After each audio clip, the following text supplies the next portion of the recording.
iyi message rero tugiye gusangira, nimba uri umuntu ushaka kugera kure, wumve amajambo tugiye kukubwira. Niwa yakurikirana ukayabamwo, biraza kugufasha cyane kandi cyane gose. Aya majambo tugiye kuganira ntuze kuyumva ngo yarabishe kuri mugenzi wawe. Hari abantu bafise ingeso mbi, nibaza ko ari ingeso mbi, ariko nibaza yuko ari gusamara satana basamaza umwanya w'ijambo ry'Imana. Bari kumva message Imana iri kirabaha bakaguma bayirabisha ku bandi. Ijambo ry'Imana rivugiwe ngako gicaniro, the word of God is pointing at you. Ijambo ry'Imana bariko ritumbera kuri wewe strictly. Reka dusome ijambo ry'Imana. Turasoma mu izina ry'umwami wacu Yesu Kristo. Amen. Abami ba mbere ibice 21 turahera ku murongo wa mbere. Indanzi y'amajambiro avuga ngo iby'uruzabibu rwa Naboti. Urashobora kuvyagura kukuba ijambo ry'Imana. Ijambo ry'umutwe riravuga nti iby'uruzabibu rwa Naboti. Kandi hariho umuntu yitwa Naboti w'Iyezereli. Kandi hariho umuntu yitwa Naboti yaba Iyezereli. Hasome neza. Kandi hariho umuntu yitwa Naboti w'Iyezereli. Voilà, w'Iyezereli. Yarafise uruzabibu aho nyene Iyezereli. Yarafise uruzabibu aho nyene Iyezereli ku rugo rwiwe. Rubangikanye n'urugo rwa Ahabu. Rwari rubangikanye n'urugo rwa Ahabu w'i Samariya. Bukeye Ahabu abarira Naboti. In the morning Ahabu araza kwa Naboti, abwira Naboti ati mugo ruzabibu rwawe. Naboti, ndagusabye mpereza urwo ruzabibu rwawe kugira ngo ndahagira umurima w'imboga. Kuko ruri hafi y'urugo rwanje. Kubera ruri hafi y'urugo rwanje. Nanje ndaguha urundi. Ruruta ubwo mu gishingo cyago. Apana urungana n'ubwo umpaye. Ndaguha ururuta ubwo wagomba kumpa. Canke ni wagomba. Pero nabishatse ndaguha amahera ruciye. Ndaguha n'amafaranga bihwanye n'agaciro kavyo. Naboti yishura Ahabu. Naboti aravuga ati uhoraho. Nakabyumve ko noguha isambu y'abasogokuruza. Uhoraho ntanakabyumve ko noguha isambu yanje. Nuko Ahabu arataha ashavuye yijiriwe. Atataha ashavuye yijiriwe. Kubw'iryo jambo Naboti w'Iyezereli. Yamubariye. Kuko yamubariye ati, yaramubwiye ati, sinoguha ishambu y'abasogokuruza. Sinshobora kuguha isezerano, sinshobora kuguha umugabane w'abasogokuruza wanje. Nuko aragenda yiryamira ku kigwa. Acagenda ku kigwa, aroresha amaso hirya mu rusika. Afise ishavu ryinshi, arabisha amaso hakurya. Yanka gufungura. Amen. Aranka no kurya. Dukomere Imana amashyi menshi mu byagire. Hallelujah. Ijambo ry'Imana tugiye gusangira, umuntu wese yabayeho ariho afise umugabane wiwe. Umugabane wiwe ni iki? Umuntu wese afise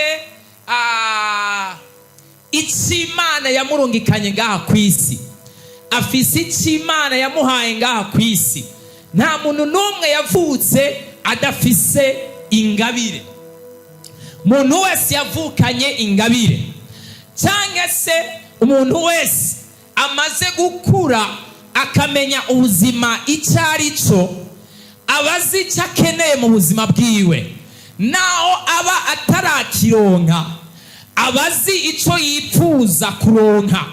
Akavuga ndi jewe ndashaka kuronka ikintu runaka, kandi ndafise akantu gatoya gashobora kungeza kuri ico kintu.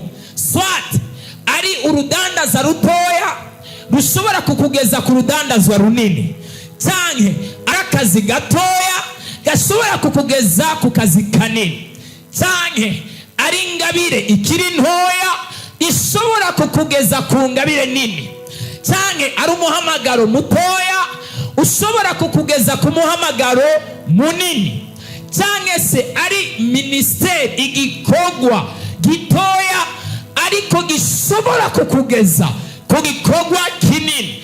Icyo gikorwa ukaba ugitanguye ari gitoya, ariko ukaba ufise ibyizigiro, ukaba ufise n'umwete n'inzara z'uko wifuza yuko byaguka. Umugabane w'umuntu ni ikintu cyegukira umuntu. Imana dufashe cyane rwose, haleluya. Ni ikintu cyegukira umuntu. Akazi kawe, it is your heritage. Ashobora kuba ari akazi kiwawe, your business witanguriye, wifuza yuko igera ku yindi ntambuko runaka. Abana bawe ni umugabane, they belong to you. Yesu nadufashe cyane rwose. N'umugore wawe ni umugabane, even your husband, n'umugabo wawe ni umugabane, they belong, it belong, he or she belongs to you. Nuwi wawe. Yesu nadufashe cyane rwose.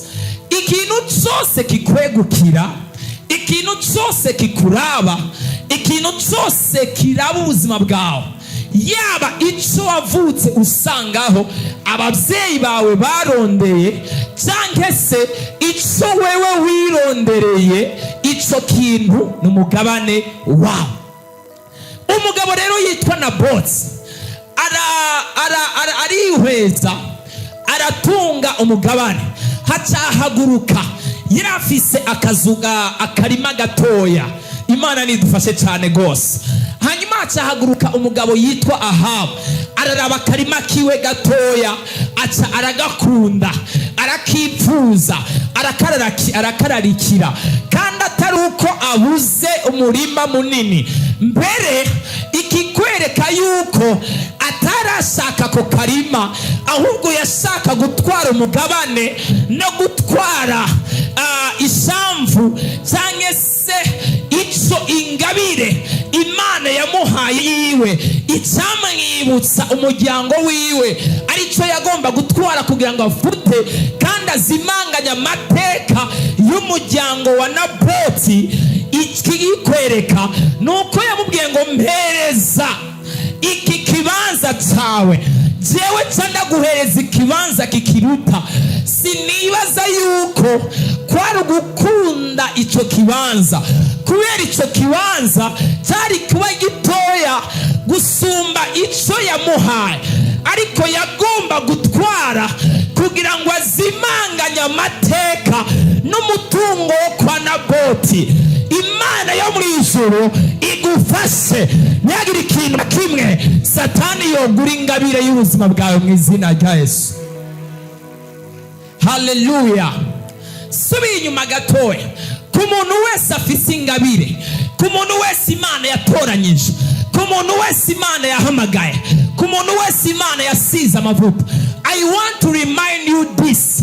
Ndagomba kukwibutsa yuko Satani ashobora kudepansa ibishoboka byose, atari uko yakunze wewe nta kintu agushakako, kandi nta n'umusaruro kuronkako, ariko inyenyeri y'ubuzima bwawe n'icyo ufise gitoya ushobora kubona ari gitoya, ariko Satani wewe imbere akabona ari ikintu kizokwaguka, akabona inyenyeri yawe ari inyenyeri izoba nini, akabona inyenyeri yawe izogera mu mahanga, akabona inyenyeri yawe izojabuka amakontina, akabona inyenyeri yawe izogera mu mahanga, akabona ubudandazo bwawe, urugo rwawe, urubyaro rwawe ruzonyeganza generasiyo igiye kuza.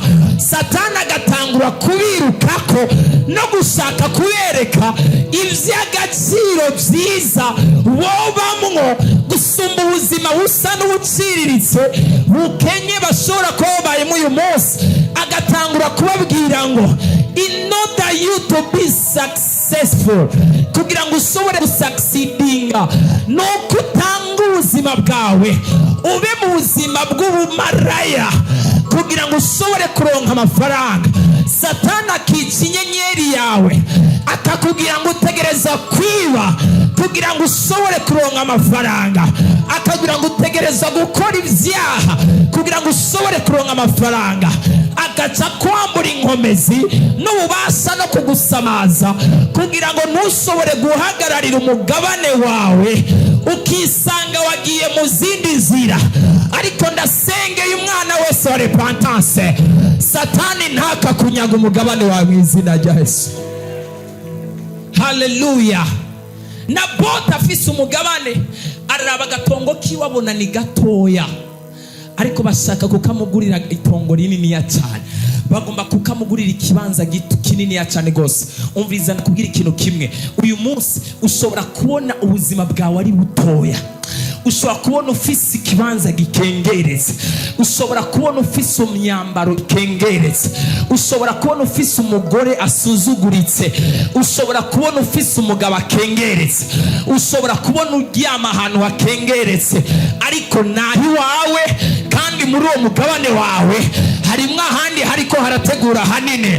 Ntiwemere gutakaza umugabane wawe mu izina rya Yesu. Haleluya. Ndagomba mbwira umuntu uyu munsi, Satani ariko aragomba gukonvenka yuko ategerezwa kuba mu buzima butandukanye n'ubugombe bw'Imana kubw'ivyo ariko aramwereka.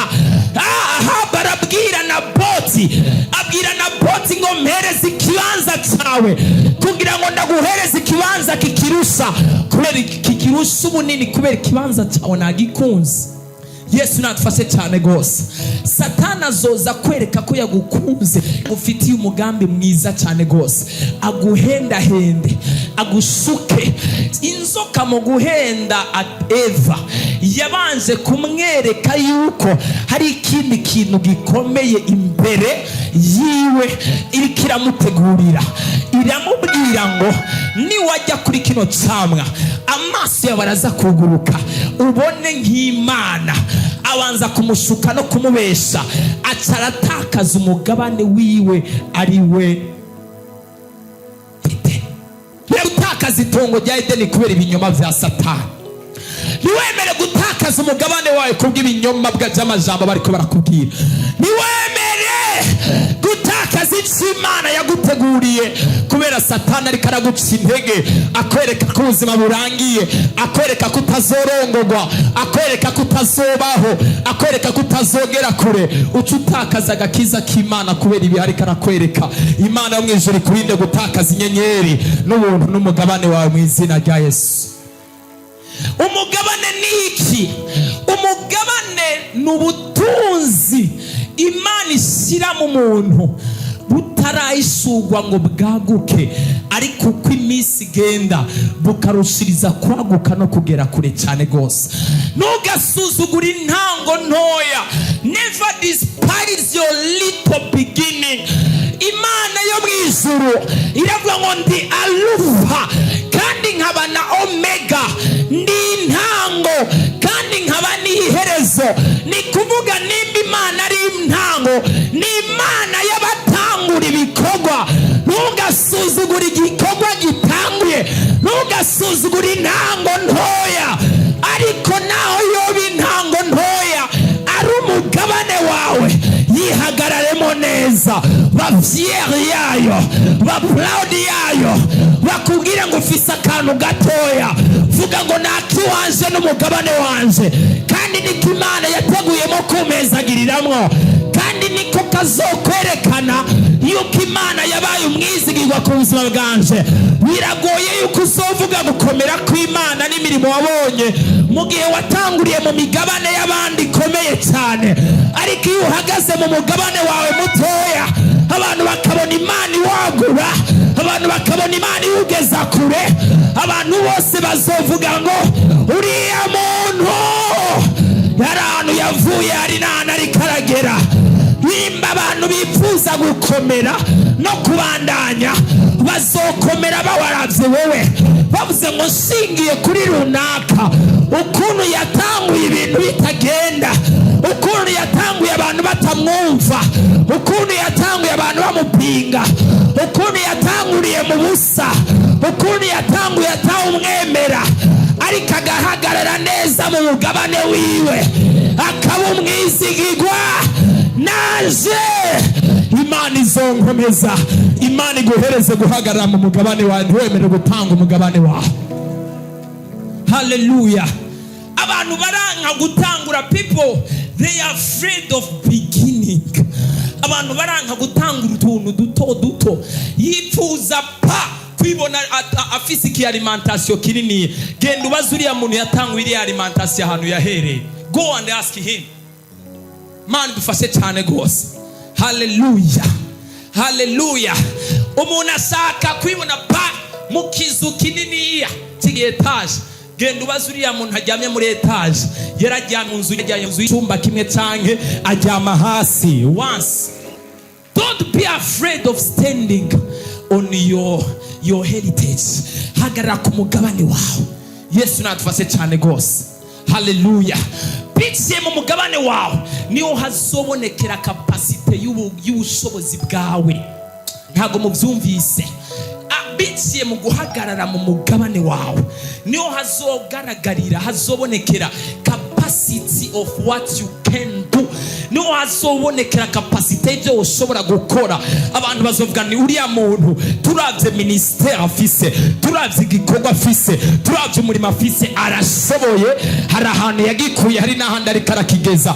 Ariko niwisanga mu gikorwa gikuze, capacity yawe ntagizigera imenyekana. Yesu natufashe cyane gose. Hallelujah. Ibikorwa nibyo bimeasuring, bipima capacity y'ubushobozi bw'umuntu. It what measures the capacity of people. Kandi reka ndababwira, comparison is a thief of joy. Kwigereranya n'umusuma w'umunezero. Byarakunaniye gukora kubera ko business yawe umuyigereranya n'abandi batanguye imyaka 10 bakora business, nawe nturamara umwaka ukora. Ushaka kuronka amafaranga nk'ayo baronka, ushaka kumera nk'uko bameze, kandi bamaze imyaka 10 bakora, nawe utaramara umwaka. Uzogwara umutima. You will be attacked of heart attack. Yes, atufashe cyane gose. Hallelujah. Sinzi ntuze yayiganye inzovu kugira ikiratabuka. Uyo mugani sinzi ko ari abazi. Imana dupase cyane. Hallelujah. So you have to be wise enough. Hagarara mu mugabane wawe. Pega umuntu afise umugabane ari ngaha. Ndashaka muri izi ngizo no mu kanya umuntu wese atangure kuraba umugabane wiwe. Mbega sinasohotse mu mugabane waje, mbega siniko ndadebukirwa mu mugabane waje, mu muhamagaro waje. Umuhamagaro wanje wo kuririmba n'umugabane wawe, umuhamagaro wivuga butumwa n'umugabane wawe, umuhamagaro wawe w'ubusenzi n'umugabane wawe, umuhamagaro wawe wo gukorera Imana n'umugabane wawe, umuhamagaro wawe wo kurudandazwa n'umugabane wawe, umuhamagaro wawe wo kwitanga n'umugabane wawe. Everything, kintu cyose kikuraba n'umugabane wawe, utegerezwa kugihagararako neza. Turicari kumwe ngo dutere haleluya. Yesu natufashe cyane. Ahabu araraba ashaka kugura umugabane. Ndiko ndabona umugabo yitwa Esau ava kuhiga yashonje, yabuze, araza azanye imihigo, yakubititse yarushe, acasanga Yakobo arahishije uduharage. Yesu natufashe cyane. Acarasaba Yakobo, ariko hariho abanyabwenge. Ni wabona abantu basamara ku muhamagaro wabo, uzonyakure, unyakure imigabane yabo, witware, ukabona barasamaye. Wowe ufise gahunda, bareke bagire ubunebwe, bareke basinzire cyane, bareke bakundinda, bareke bakunditiro, bareke ariko imigabane yabo gume sakira twa. Bazosigara bagukritika, nguriya nawe asigaye abona ko yageze kure, nguriya nawe yatumaze ko ibintu. Bareke basamare, bandanye utwara imigabane. Yesu nadufashe cyane gose. Acabona gwa Esau rurasama ruraho, n'ubu hariho abantu basamye baraho ku migabane yabo. Acaraza aramubwira ngo ndashaka umpe kuduharage two kurya. Nigeze kubwira ndababwira ngo umuntu wese yanse guhangana, umuntu wese yanse kugwana intambara yo kurondera ubuzima no kurwanya satani n'abadayimoni, aba yemeye kuba umukene n'umusabirizi, aba yemeye ibiganiro, ni kuvuga uba wabyemereye. You tell them take control, controla byose. Utegerezwa kumva yuko ubuzima utegerezwa guhangana nabwo mpaka hari ikintu ugezeko. This life is not easy. Ubuzima ni bworoshe, kandi ushatse kubworosha burakwereka ko butoroshe. It's only favor of God. Ubuntu bw'Imana bwonyene n'imbabazi z'Imana n'ubushobozi bw'Imana nibwo bushobora gutuma inzira iba smooth, yoroha. Ariko ubuzima ntago bworoshe. You have to fight mpaka hari ikintu ugezeko mu izina rya Yesu Kristo. Yesu natufashe cyane gose. Hallelujah. Umugabane wawe utegerezwa kuwuhagararamwo. Hari n'abanafise imigabane batabizi ko bayifise. Kuvaho ntanguriye gusenga nkegera Imana, nagiye mbona ntahura yuko hari ibintu satani yanwaye kandi ari iby'iwanje. Natangura nkuguruka amaso nkavuga ni these blessings belong to me, kandi nta numwe saba uburenganzira. Ariko ndagenda ku mavi vuge ni Imana, ibyo satani yanyaze ndabigarukanye, ibyo abarozi bantwaye ndabigarukanye, ibyo wanteguriye ntegereza kubibamwo, umugisha wanje ntegereza kubamwo, abo wateguye ko nzohura nabo bumugisha kuri jewe ntegereza guhura nabo. Wari hehe abo wanteguriye kunshyira hejuru? Wari hehe abo wanteguriye kumfata ukuboko? Open them. Hallelujah. Iyo usamaye ubuzima burakubana umururazi, kandi butategerezwa kukubana umururazi. Yesu natufashe cyane gose. Hari ikintu Imana igomba gukora, ariko hari ikirindiriye nawe kutegerezwa gukora. Utegereza guhagarara neza mu kibanza cyawe. You need to stand well in your calling. Umugabane wawe, don't sell your anointing. Abakobwa batatu b'amasugi b'ibijuju niko Bibiliya ivuga, bari bafise ibitereko ko amatara, barindiriye yuko umukwe aza kuza kugira ngo ashobore gutoramo umugeni.